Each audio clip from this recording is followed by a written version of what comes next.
싸이 관련해서 속초에서 콘서트를 했는데 대박이 터졌다면서요? 네, 바로 돈 대박이 터졌다는 얘기입니다. 왜냐하면 이 지난달 26일에 싸이 씨가 속초에서 흠뻑쇼라고 해서 자기 콘서트를 열었거든요.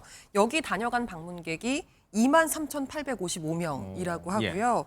이 중에서 속초시 사람이 아닌 외지인 비율이 88%에 달했다고 해요. 그런데 그 당일에 외지인들이 쓰고 간 돈이 51억 원에 달하는 어마어마한 액수를 이제 소비를 하고 갔다고 하고요. 아무래도 이제 외지에서 왔으니까 속초까지 갔으니까 1박 이상 이제 숙박형 관광을 즐기는 비율이 굉장히 높았대요.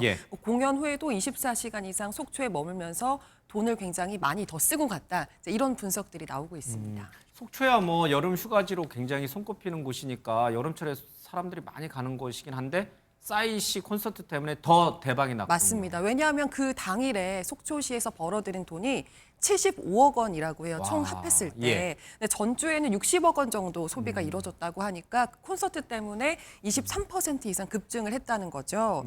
또 주목할 부분은 앞서 말씀드린 것처럼 외지인들이 돈을 굉장히 많이 썼습니다. 이제 그날 속초에서 돈을 많이 쓴 관광객을 한 상위 20위를 뽑아봤더니 서울, 경기, 인천에 사는 사람들이 대부분이었다고 하더라고요.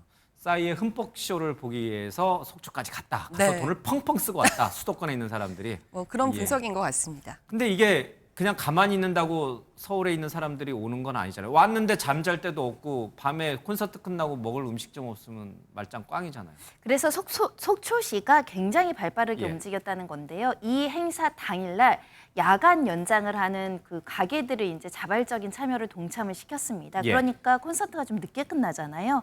끝나면 배고프고 또 카페나 술집을 찾는 사람들이 있을 텐데 이렇게 야간으로 이제 운영할 수 있는 식당들을 많이 이제 확보를 했다라는 것이고 그러다 보니까 88개의 업소에서 자발적으로 동참을 했다고 하는데 이때 발생한 매출도 적지 않을 것 같고 또 관광객 입장에서도 공연 끝났다고 이 흥을 가라앉힐 수가 없잖아요. 인근에 와서 밥도 먹고 술도 먹고 즐기기도 하고 잠도 자고 해야 되는 부분을 속초시가 또 발빠르게 준비했던 것 같습니다.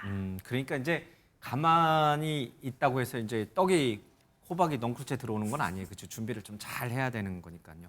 그러니까 이렇게 우리가 지역 경제를 우리 지금 전체적으로 우리나라가 경제가 상황이 안 좋지만 지역은 더 어렵잖아요. 근데 이런 큰 콘서트 같은 것이 지역 경제 활성화에 굉장히 도움이 되는 건가 봐요. 그렇습니다. 이번에 뭐 속초에서도 우리가 이제 확인할 수가 있었고요. 그리고 이제 미국에서도 이런 이제 효과가 확인이 됐는데 그 유명한 가수 테일러 스위프트라고 있거든요. 그 가수가 지금 2023년부터 5대륙 순회 에라스 투어라는 그 순회 공연을 했었는데 그때 당시에 이제 발생했던 수익이 약 2조 가량이라고 합니다. 그래서 이 부분이 너무나 이제 어떻게 보면 경제적으로 이게 인플레이션도 발생할 정도로 이제 큰 효과를 거뒀어 가지고 그래서 이 부분은 스위프트와 지금 이코노미를 합쳐가지고 스위프트 노믹스라는 그런 신조어도 발생을 했거든요. 그래서 우리가 미국에도 지금 테일러 스위프트가 있다시피 우리나라에는 또 싸이가 있지 않습니까? 그래서 싸이의 이런 또 이름을 따가지고 싸이노믹스라는 신조어도 또 등장을 했다라고 합니다. 그 정도로 그 정도로 이렇게 경제적인 효과를 창출하는 부분이 있는 것 같습니다. 테일러 스위프트는 이제 지난 미 대선에서 트럼프 찍지 말아라 그렇게까지 해가지고 뭐 트럼프 진영에서 난리가 났던 그 정도로 영향력이 큰 인물이기도 합니다.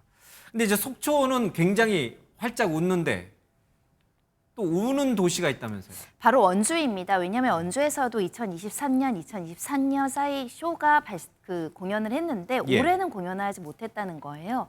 이유를 들어본 즉슨 원주시에서 조례를 하나 개정을 했는데 개정된 조례는 이 체육시설 대관료는 이제 당연히 내는 거지만 이 수입의 10%를 추가 징수할 수 있는 이런 조항을 마련하다 보니까 이 공연업계에서는 이게 대관료뿐만 아니라 공연료기 대관료를 내더라도 수익이 안 남을 수도 있잖아요. 매출은 커도 수익은 안 남는데 10%를 내는 것은 이게 좀 부담스러울 수 있다라는 측면이고 특히 다른 지자체 인구가 많은 데는 관객들이 꽉꽉 차니까 그 10%가 그렇게 부담스럽지 않을 수 있는데 이미 다른 지자체도 이런 조례를 갖고 있는 이 대규모의 큰 도시들이 있다고 합니다. 근데 그렇지 않은 경우는 좀 리스크가 있다 이렇게 보는 건데요. 근데 원주시도 입장이 있습니다.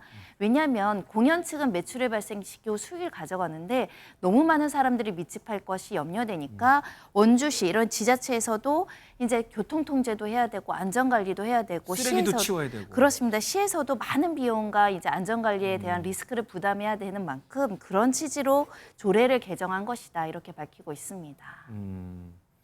아니 근데 공연이 정말 대박이 나서 그 이제 주최 측에서 돈 많이 벌면 그 해당 지자체에 좀 야, 우리 돈 많이 벌었으니까 너네 좀 한 10% 더 가져가라 이렇게 줄 수도 있잖아요, 그렇죠? 그러니까 자발적으로 기부를 하거나 지자체에 도움을 주는 그런 것들은 선택할 수 있으나 혹여라도 관객이 덜 차서 손익분기점을 넘기지 못했는데도 추가 징수 10%를 내야 그러게요. 되는 부분들이 있기 때문에 좀 어떻게 보면 융통성 있게 이제 조금 그런 맞아요. 부분들을 적용해야 되지 않을까 합니다.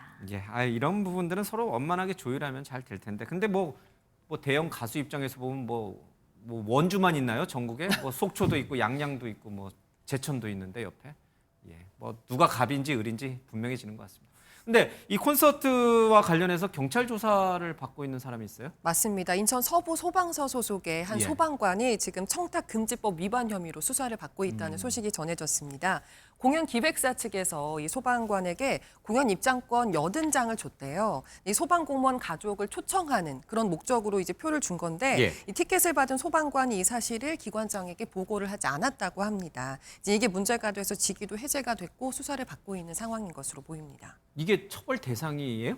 그렇습니다. 이게 이제 1회 100만 원 이상을 초과하는 지금 이제 금품을 수수하게 되면 청탁금지법 위반이 되고요. 예. 그리고 혹시나 만약에 직무 관련성이 있고 대가성이 있다라고 하면 형법상 뇌물죄도 될 수 있는 부분이거든요. 그래서 일단은 지금 사실관계를 지금 조사 중이고 예. 어쨌든 청탁금지법 위반으로 고발이 됐고 지금 상태에서는 이제 징계를 받아가지고 직위 해제가 돼 있는 만큼 예. 이 사실관계를 통해서 직무 관련성이 있는지 여부에 따라서 아마 형사처벌 수위가 달라지게 될 것 같습니다. 예.